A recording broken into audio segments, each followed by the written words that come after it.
এক উজ্জ্বল সকালে বনের বন্ধুরা দেখতে পেল তাদের প্রিয় ঝর্ণাটি হঠাৎ ধূসর হয়ে গেছে। ঝর্ণাটি সাধারণত রংধনুর মতো 7 রঙে রাঙানো থাকে, কিন্তু আজ সেখান থেকে কোনো রং বের হচ্ছে না।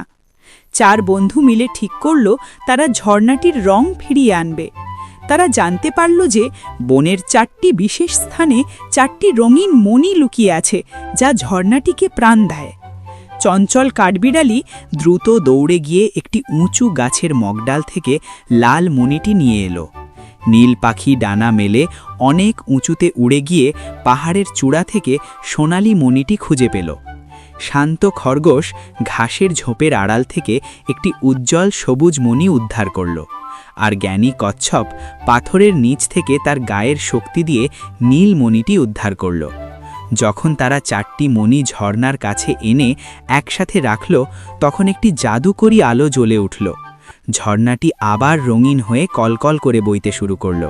তারা সবাই বুঝতে পারল যে একসাথে কাজ করলে যে কোনো অসাধ্য সাধন করা সম্ভব।